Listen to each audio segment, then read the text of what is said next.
નમસ્કાર. નિર્માણ ન્યૂઝની વિશેષ રજૂઆત ઝરોડ કાર્યક્રમ સાથે હું છું યજ્ઞ ત્રિવેદી.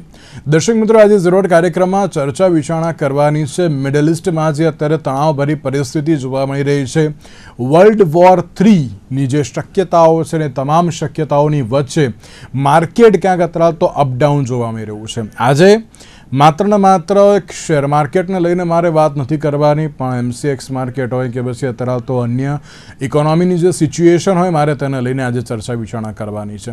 સાથે સવાલ પણ એ જ યથાવત જોવા મળતો હોય છે કે અત્યારે કેમ આ પ્રકારની પરિસ્થિતિ જોવા મળી, આગામી સમયમાં કયા પ્રકારની પરિસ્થિતિ જોવા મળી શકે છે. કારણ કે જો હું આજની જ વાત કરું તો આજે શેર માર્કેટમાં 2497 પોઈન્ટ અત્યારે તો ઘટીને જે સેન્સેક્સ છે 74,207 ઉપર જે બંધ જોવા મળ્યો હતો.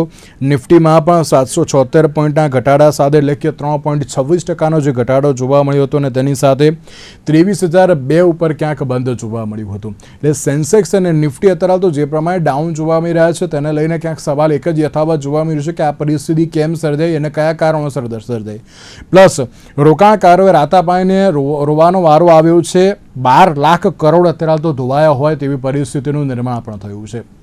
આ પરિસ્થિતિ કેમ જોવા મળી, હજુ પણ ભારતને કેટલી અસર જોવા મળી શકે છે, ક્રૂડની શું પરિસ્થિતિ છે, તે તમામ મુદ્દાઓ પર ચર્ચા વિચારણા શરૂ કરવી છે. ચર્ચા વિચારણા કરવા માટે અમારી સાથે જોડી ગયા છે માનસભાઈ રાવલ કે જેઓ માર્કેટ એક્સપર્ટ છે, અને સાથે સાથે પ્રોફેસર મહેન્દ્રભાઈ ત્રિવેદી આપણી સાથે જોડી ગયા છે કે જેઓ અર્થશાસ્ત્રી છે. જે આ બંને સૌથી પહેલાં તો સ્વાગત છે. નમસ્કાર.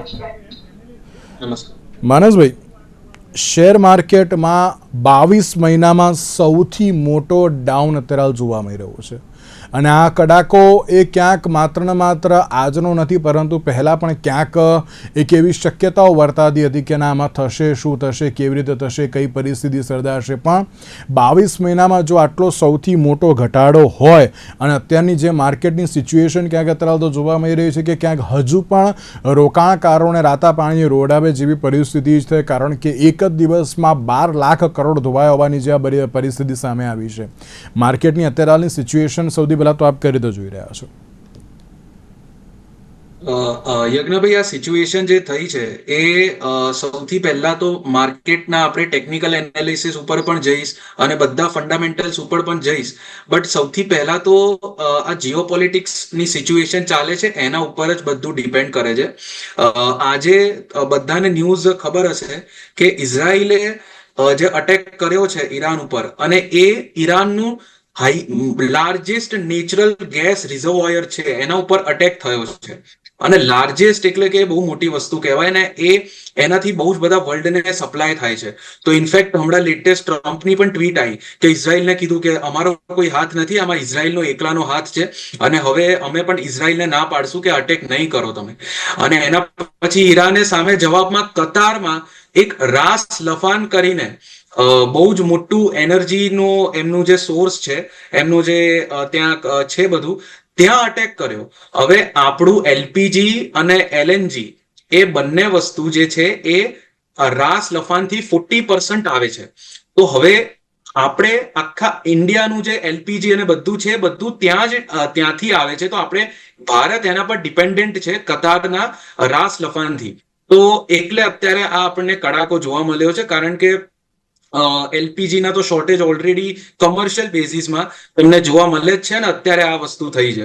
તો આનો મતલબ એ છે કે ઇન્ડિયા એક ઇમર્જિંગ ઇકોનોમી છે, અને ઇન્ડિયા એ સસ્ટેન કરી શકશે કે નહીં એ ફોરેન ઇન્વેસ્ટર્સને નથી ખબર આપણને. અને બહુ બધા લોકો ન્યૂઝ ચલાવે છે કે ઇન્ડિયાને તો સ્ટ્રેટ ઓફ હોર્મુઝમાંથી બધી શિપ્સ પણ જવા દીધી. બટ એ વસ્તુ હાફ સાચી છે. કારણ કે ઈરાને કીધું છે કે સ્ટ્રેટ ઓફ હોર્મુઝમાંથી કોઈ પણ શિપ જશે એ બધી જ શિપ યુએસ અને એના અલાઈ સિવાય કોઈની પણ શિપ જશે તો અમે જવા દઈશું. પણ હવે ખબર નહીં કાલે કે પરમ દિવસે ઈરાન આ વસ્તુ બંધ કરી દે, કારણ કે એને બહુ જ આખા ગ્લોબલમાં અનસર્ટેનિટી લાવી હોય.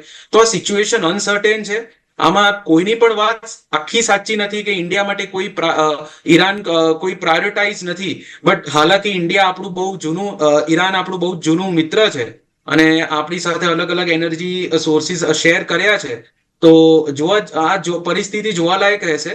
બટ આપણે અગર સ્ટોક માર્કેટની વાત કરીએ તો આના લીધે કડાકો થયો છે અને નિફ્ટી 50 અત્યારે 23,000 પોઈન્ટ જેટલું નીચે છે, કે જે 50 day moving average, 100 day moving average પણ નહીં, પણ 200 ડે મૂવિંગ એવરેજ થી પણ નીચે નિફ્ટી 50 જતું રહ્યું છે.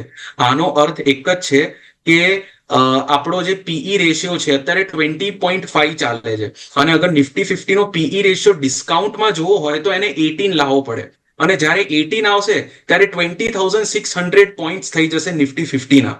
તો આપણે આટલા બધા પોઈન્ટ્સ તો ત્યારે થઈ શકે જ્યારે યુએસ અગર ટ્રુપ્સ મોકલી દે ઈરાન સાથે, તો આ ત્યારે થઈ શકે છે. તો આ અત્યારે પરિસ્થિતિ એવી છે કે અત્યારે નિફ્ટી 50 માં જ ઇન્વેસ્ટ કરવું તમે લોકો એક કહી શકો કે આપણી ટોપ 50 કંપનીઝ જ સેફ છે, બાકી કોઈ કંપનીઝ અત્યારે સેફ નથી.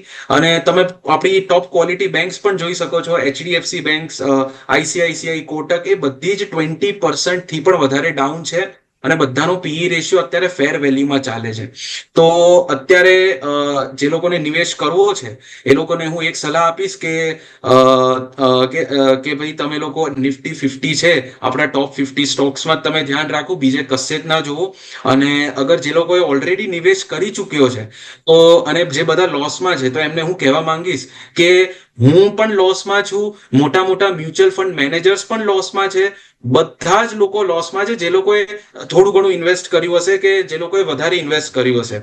તો અત્યારે તમે સ્ટોક માર્કેટમાં ઇન્વેસ્ટ જ એટલે કરો છો કે તમે રિસ્ક લો છો, અને આ રિસ્ક તમારે લેવી પડશે, અને તમારે ડાઉન અને અપ અને આ બધા મોડમાંથી આ એક રોલર કોસ્ટરની રાઈડ છે, આમાંથી તમારે પસાર થવું પડશે. તો જે લોકો અત્યારે નિવેશ કરીને લોસમાં છે એ લોકોને એક જ એડવાઇસ છે કે હોલ્ડ, હોલ્ડ અને હોલ્ડ, અને આ એક જ એડવાઇસ અત્યારે કામમાં આવી શકે છે. માનસભાઈ, તમે એટલે કે ઇન્વેસ્ટમેન્ટની તમે વાત કરી, અત્યારની જે આ સિચ્યુએશન છે ને તો દરેક લોકો એમ જ કહે છે કે અમે ઇન્વેસ્ટ કરીએ કે ના કરીએ, કારણ કે આ ઇન્વેસ્ટમેન્ટનો સમય છે કે નહીં તેને લઈને તરત તો દરેક લોકો ક્યાંક કન્ફ્યુઝડ જોવા મળી રહ્યા છે. તો એ લોકોને પણ શું કહેશો, કારણ કે હજુ પણ અપડાઉનની જે શક્યતાઓ છે બડ ઓબ્વિયસ છે, કારણ કે જ્યાં સુધી આ મિડલ ઇસ્ટની જે સિચ્યુએશન છે નોર્મલ નહીં થાય ત્યાં સુધી અપડાઉન રહેવાનું જ છે. અત્યારે હાલ તો એ જ સિચ્યુએશન છે. તો શું લાગે છે કે ના આગામી સમયમાં લોકો ઇન્વેસ્ટમેન્ટ તરફ આગળ વધવું જોઈએ ખરી? બિલકુલ. ઇનફેક્ટ હું તો ઓલરેડી આપણે જૂના સેશન્સમાં પણ આપણે બહુ બધી વાર કીધું છે કે યુએસ સ્ટોક્સમાં ઇન્વેસ્ટ કરવું અત્યારે સૌથી સેફ રહેશે, અને બહુ ઇઝીલી ઇન્વેસ્ટ થાય છે. આરબીઆઈ ને ગવર્મેન્ટ અપ્રૂવ કરે છે, લીગલ છે ઇન્ડિયામાં. બટ ઇન્ડિયામાં ખબર નથી કેમ લોકો કરતા નથી. મે બી એ લોકોને મે બી ટ્રસ્ટ ઇશ્યુઝ હોય કે જે પણ હોય, પણ Amazon, Netflix, Meta, chat GPT, Palantir, આ બધા સ્ટોક્સ અત્યારે એકદમ સરસ વેલ્યુમાં ટ્રેડ કરે છે. અને ઓલવેઝ તમારે થોડું એસઆઈપી અગર કરતા રહો, તમારું એવરી મંથ થોડું ઘણું, હું બધા દર્શકોને કહીશ કે યુએસ સ્ટોક્સમાં ઇન્વેસ્ટ કરતા રહો, અને ઇનફેક્ટ તમે ઇન્ડિયન સ્ટોકથી પણ યુએસ સ્ટોક્સમાં કન્વર્ટ થાવ ધીરે ધીરે, તો બહુ જ સારું રહેશે. અને આ વસ્તુ અને ટેક્સેશન પણ બધું જ લીગલ છે. ઇનફેક્ટ ટેક્સેશન યુએસ સ્ટોક માર્કેટમાં અગર તમે ઇન્વેસ્ટ કરો તો એના માટે સારા છે. અને અગર તમને ઇન્ડિયામાં જ ઇન્વેસ્ટ કરવાની ઈચ્છા હોય તો અત્યારે નિફ્ટી 50 છે, અને અગર તમે કોઈ સારા સ્ટોક્સમાં ઓલરેડી ઇન્વેસ્ટ કરી ચૂક્યા છે, જે રીતે એચડીએફસી બેંક હોય, ટીસીએસ હોય, આઈસીઆઈસીઆઈ, કોટક હોય, ને એ લોકો અત્યારે 20-25% ડાઉન છે, તો તમારે કોઈ ચિંતા કરવાની જરૂર નથી. તમે રિલેક્સ રહો, કારણ કે આ બધા સ્ટોક્સ તો એકદમ ગ્રોથ સ્ટોક્સ છે, અને ઇન્ડિયાના ટોપ સ્ટોક્સ છે, તો એ લોકો તો બાઉન્સ બેક કરવાના જ છે. અને અત્યારે એક હું વાત કહીશ કે ઓલમોસ્ટ આપણા બધાનો પોર્ટફોલિયો લોસમાં જ છે અત્યારે. તો અત્યારે હું જે કરું છું એ સેમ વસ્તુ હું તમને કહું છું કે તમે આ વસ્તુ કરો. ઇન્ડિયન સ્ટોક પોર્ટફોલિયોમાં ટેક્સ લોસ હાર્વેસ્ટિંગ કરો. આ એકચ્યુઅલી સીએ ને વધારે ખબર હોય, બટ ટેક્સ લોસ હાર્વેસ્ટિંગમાં શું હોય કે જેટલા પણ સ્ટોક્સ તમારા લોસમાં છે એ બધા તમે સેલ કરો, અને એક દિવસ પછી તમે પાછા બાય કરી લો. તો એનો મતલબ એવો થશે કે હવે તમારા લોસ છે કાઉન્ટ થઈ ગયો, કે એક્ઝામ્પલ તમારો 50,000 લોસ છે, કે તમારો 5 લાખ રૂપિયાનો લોસ છે, તો એ કાઉન્ટ થઈ ગયો. હવે ફ્યુચરમાં તમે જેટલું પણ પ્રોફિટ કમાવશો તો એના એ પ્રોફિટ થી તમારે ટેક્સ ઓછો ભરવો પડશે, કારણ કે તમે ઓફસેટ કરી શકશો તમારા લોસ થી. તો એટલે હું એવું નથી કહેતો કે તમારા બધા લોસના સ્ટોક સેલ કરીને, હું કહું છું ધીરે ધીરે જે સ્ટોક્સ તમારા બહુ જ લોસમાં છે અત્યારે સેલ કરો, એક દિવસ પછી પાછું એ જ બાય કરો. અને આ ફુલ્લી ટેક્સ લોસ હાર્વેસ્ટિંગ એક ફુલ્લી લીગલ ટ્રીક છે, અને જે ઇન્ડિયન ગવર્મેન્ટ સપોર્ટ કરે છે. તો હું એ જ વસ્તુ કહીશ કે અત્યારે સારો મોકો છે કે ટેક્સ લોસ હાર્વેસ્ટિંગ કરો, અને અગર ઇન્વેસ્ટમેન્ટ કરવું હોય તો યુએસમાં કરો, બટ અગર યુએસ માં ટ્રસ્ટ ના હોય તો નિફ્ટી 50 સિવાય કોઈ બીજે જોવાનું કોઈ અર્થ નથી. બિલકુલ, તમે જે રીતે એચડીએફસીની વાત કરી તો એચડીએફસીમાં પણ આજે 5% ડાઉન જોવા મળી રહ્યું છે, પણ ક્યાંક ચર્ચા એવી છે કે એચડીએફસીના સીઈઓ દ્વારા જે રાજીનામું આપવામાં આવ્યું છે તેના કારણે તરાતો ક્યાંક માઇનસમાં તરાતું જે સિચ્યુએશન જોવા મળી રહ્યું છે એની ઉપર પછી વાત કરીએ. પણ તેની સાથે મહેન્દ્રભાઈ, દરેક લોકોને એક જ પ્રશ્ન હતો કે એલપીજી અને ક્રૂડની અત્યારે સિચ્યુએશન કેવી રીતે થશે, અને જે પ્રમાણે માનસભાઈએ કહ્યું વાત સાચી છે. કતરના જે રાસ લફાણને જે ઘણું મોટું નુકસાન પણ થયું છે, કે જે અત્યારે તો એલએનજીનું એક સૌથી મોટું હબ પણ અત્યારે તો જે કહેવામાં આવી રહ્યું છે. સ્ટ્રેટ ઓફ હોર્મુઝ પણ અત્યારે તો ક્યાંક લગભગ બંધ થવાને જે આરે તો હવે આવી જ ગયું છે. તો લાગે છે આ તણાવ હજુ પણ વૈશ્વિક સ્તરે વધી શકે તેમ છે, અને તેની સાથે ભારતને અત્યારે તો કયા પ્રકારની અસર સૌથી પહેલા તો પહોંચી શકે છે? આપના પ્રશ્ન બહુ જ વ્યાજબી છે, અને યુદ્ધ જેવી પરિસ્થિતિમાં ખાસ કરીને આ યુદ્ધ જે આવ્યું છે એને રોકી શકાય એવું હતું, અને યુદ્ધ બંધ થઈ શકે એવું હતું. પણ યુદ્ધના રૂટમાં આપણે જોઈએ ને તો કોઈ વિશ્વની મહાસત્તાને એવું હોય કે હું બીજા દેશની સરકારમાં સત્તા પરિવર્તન કરું અને એની સત્તામાં ભાગીદારી મેળવ્યા પછી કંટ્રોલ કરું ઓઇલ ઉપર, હવે આવા પ્રકારના સ્થાપિત પર્સનલ પોતાના એજન્ડાને અમલમાં મૂકવા જતા એની ગણતરી ખોટી પડી. એનું જો એઝમ્પશન હતું, પ્રિઝમ્પશન હતું કે ઈરાનનો ઇસ્યુ 2-4 દિવસમાં ખતમ થઈ જશે, પણ એવું બન્યું નહીં. અને બીજી બાજુ તમે જુઓ તો યુએસ ડિસ્ટન્સ વાઇઝ બહુ દૂર છે, તો એને જે સહયોગી છે ખાડી દેશોના બધા જે અલગ અલગ દેશ, એની ઉપર અત્યારે આપણે જોઈ રહ્યા છીએ કે બધા સ્ટોક છે, એનો જે રિઝર્વોયર છે, સ્ટોરેજ છે, એના ઓઇલના કુવા છે, તો એની ઉપર સતત એટેક થઈ રહ્યા છે. આવા સંજોગોમાં ઓઇલની ચેન સપ્લાય ખૂબ જ પરેશાન છે. ઘણા બધા શિપ ખાડીમાં યથાવત છે, એ મૂવ નથી કરતા. એના કારણો જોઈએ ને તો એના માટેનો ઇન્સ્યોરન્સ વિડ્રો થઈ ગયો હોય, યુદ્ધમાં એને ઇન્સ્યોરન્સ નથી મળતો. તો કારણો ઘણા બધા હોઈ શકે. આપણે આ જે વિષય લઈને બેઠા છીએ એ તો 2 કલાક પણ એમાં ઘટે. પણ કહેવા એ માંગુ છું, યુદ્ધના મૂળમાં જ્યારે સ્વાર્થી અથવા અંગત હિતો હોય અને બીજી બાજુ નિર્દોષ માણસોને માર્યા અને અમારા સહયોગીઓના દેશમાં બનાવેલા એરબેઝ, નેવી બેઝ એને તમે ધ્વસ્ત કર્યા, અને એના નેતાઓની ખામી જે એક પછી એક આવતી જાય છે, એટલે ઈરાન બદલા લેવાની એક પ્રકારની ભાવનામાં છે. રિવેન્જફુલ એને કામ કરવું છે, અને ઇઝરાયલ અને યુએસને કેમ મેક્સિમમ નુકસાન થાય એ રીતે મૂવમેન્ટ થઈ રહી છે. દરેક દિવસે દરેક કલાકે નવી વાત આવે છે. પણ મારી દ્રષ્ટિએ જે ભારત જેવા દેશો છે કે જેની જનસંખ્યા વધારે છે અને હજી એને વિકાસ પૂર્ણપણે મેળવવાનો બાકી છે, એના માટે આ યુદ્ધ બહુ ઘાતક સાબિત એટલા માટે થશે. યુદ્ધ આપણે આંગણે નથી થવાનું, પણ આ ખાડીની અંદરથી સપ્લાય થતો જે પ્રોડક્ટ જે 50% 90% અલગ અલગ પ્રોડક્ટ આપણે લાવીએ છીએ, એની અંદર 100% મુશ્કેલી ઊભી થવાની છે. કારણ એ છે કે એ હોર્મુઝની ખાડી બંધ કરો એટલે નાક બંધ કરવા જેવી પોઝિશન છે. નંબર 2, યુદ્ધ ગમે સરેન્ડર થાય ન થાય, પણ આ યુદ્ધની અંદર આપણે કુદરતી સંપત્તિનો સત્યાનાશ વાળી રહ્યા છીએ એ કોઈને સમજાતું નથી. નિર્દોષ માનવીઓ મરે છે એ પણ એટલું જ નિંદનીય છે. આ ઉપરાંત તમે જુઓ તો આને કારણે થઈને આપણે જોઈ રહ્યા છીએ કે મોંઘવારી વધી છે. ગુજરાતની અંદર આપણે હમણાં ચર્ચા કરી, એમએસએમઈ ધીમે ધીમે બંધ થઈ રહ્યા છે. લોકોની આવકોને રોજગારીને અસર થઈ રહી છે. એવા સંજોગોમાં દરેક દેશના ઇકોનોમીને ખૂબ જ સખત આર્થિક માર પડે એવી હાલત છે. કારણ એ છે કે આપણે ત્યાં પાયાના પ્રશ્નોમાં બેરોજગારી છે, આર્થિક અસમાનતા છે, લોકોની નિષ્ઠા નથી, સંગ્રહખોરી, કાળાબજારી, આ બધું ચાલે જ છે. એવા સંજોગોમાં આપણી પાસે પોતાનું પ્રોડક્શન બહુ નહીવત છે. આપણે બધો અલગ રસ્તેથી હોર્મુઝની ખાડીમાંથી લાવી અને સપ્લાય કરીએ છીએ. એવા સંજોગોમાં શહેરીકરણ થઈ ચૂક્યું છે, લોકોની લાઈફસ્ટાઈલ 100% બદલાઈ ગયેલી છે. એવા સંજોગોમાં તમારી પાસે ઉર્જાના સાધનો જે કંઈ છે એનો આધાર કેટલાય કિલોમીટર દૂર છે. આ વસ્તુ આપણને સમજાતી નથી. બીજું કે ટ્રમ્પને હવે એવું વિડ્રો થઈ જવું છે, પણ ઈરાનની જે 3 પૂર્વ શરત છે, પ્રી કન્ડિશન, એનું પાલન ઈ કરી શકે એમ નથી. કારણ કે યુએસ નું ઇકોનોમી ઓલરેડી દેવામાં ડૂબી ગયેલું છે અને અત્યારે રોજ જે ખર્ચો થાય છે એ જોઈને ટ્રમ્પને એવું લાગે છે કે હું આમાંથી કઈ રીતે નીકળું. પરંતુ નીકળી શકાય એવું એટલા માટે નથી કે ઈરાન બદલાની ભાવના સાથે કામ કરે છે, એના નેતાને ગુમાવતા જાય છે અને એને કારણે આ યુદ્ધ રોકવું બહુ જ અશક્ય છે. અને આના પરિણામમાં આપણે બીજી રીતે વિચારીએ તો હ્યુમન લાઈફને પણ અસર થવાની છે.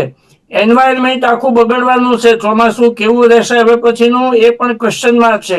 લોકોની અંદર આ કેમિકલના ધુમાડા અને આકાશ તો બધાનું એક છે, તો એ ગમે ત્યારે એના ઘાતક પરિણામો પણ મળી શકે એવું છે. મહેન્દ્રભાઈ, હા, જ્યારે ભારતની વાત કરીએ તો ભારતની અત્યાર હાલની જો મુખ્ય અસરની હું વાત કરું તો એક તો પેટ્રોલ ડીઝલ અને એલપીજીના ક્યાંક ભાવ વધી શકે છે ખરી, પ્લસ બીજી એક વાત એ પણ કે જે પ્રમાણે એલપીજીની જે શોર્ટેજની અત્યારે હાલ ચર્ચાઓ જે જોવા મળી છે, કોમર્શિયલ છે, ઘરેલુની વાત અત્યારે આવતો નથી, તો તેના કારણે ખાણીપીણીની જે પણ કોઈ વસ્તુ હોય તે પણ અત્યારે તો મોંઘી થઈ શકે તેવી પણ શક્યતાઓ છે. શું કહેશો આ બંને બાબતને લઈને?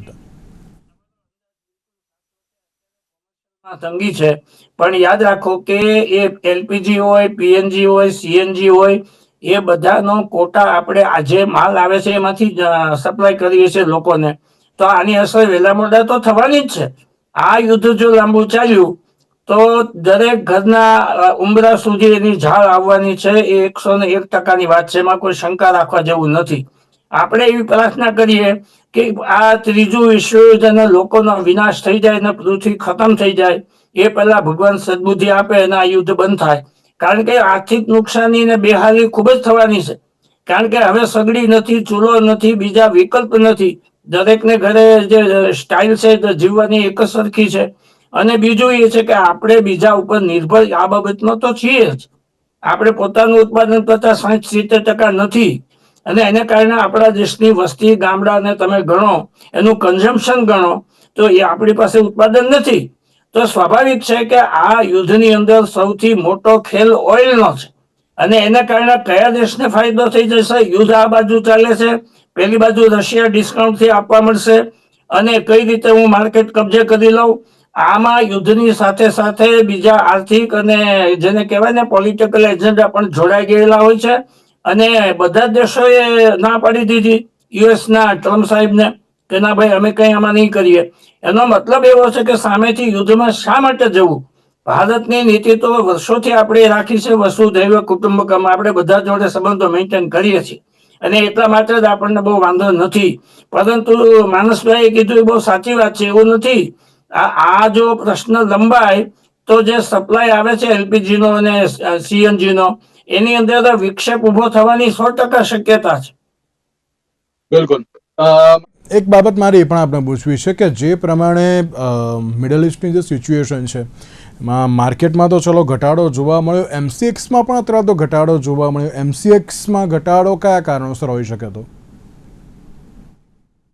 આ ઘટાડો એ જ ઇન્ડિકેટ કરે છે કે આ જે પરિસ્થિતિ છે એ આપણે મે બી અત્યારે ખાલી ન્યૂઝમાં વાંચતા આવીશું, બટ આ ઘટાડો ઇન્ડિકેટ કરે છે કે આ અત્યારે પરિસ્થિતિ થોડી સિરિયસ ચાલી રહી છે.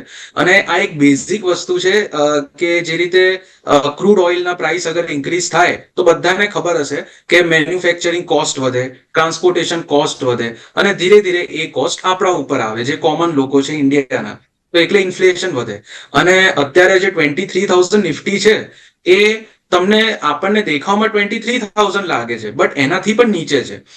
આ હું કહેવાનો અર્થ એ છે કે 2 કે 2.5 વર્ષ પહેલા પણ 23,000 માં નિફ્ટી પહોંચ્યું હતું, બટ એ વખતે આપણે એટલું બધું કન્સર્ન નહોતા કારણ કે એ વખતે $1 પ્રમાણે 84-85 રૂપીસ હતું $1 ભાવ ઇન્ડિયન રૂપીઝમાં. અને અત્યારે 91-92 રૂપીસ ચાલે છે. તો ઇન્ફ્લેશન પણ વધ્યું છે, આપણો રૂપિયો પણ થોડો પડ્યો છે. તો આ બધું અગર આપણે મલાઈએ તો 23,000 તમે રૂપિયાની વાત કરી તો મારે એ પણ આપણે જોડે જોડે પૂછી જ લેવું છે કે એમસીએક્સ તો ચલો ડાઉન થયું પણ રૂપિયાની સિચ્યુએશન અત્યારે તો ઘણી ડાઉન જોવા મળી રહી છે.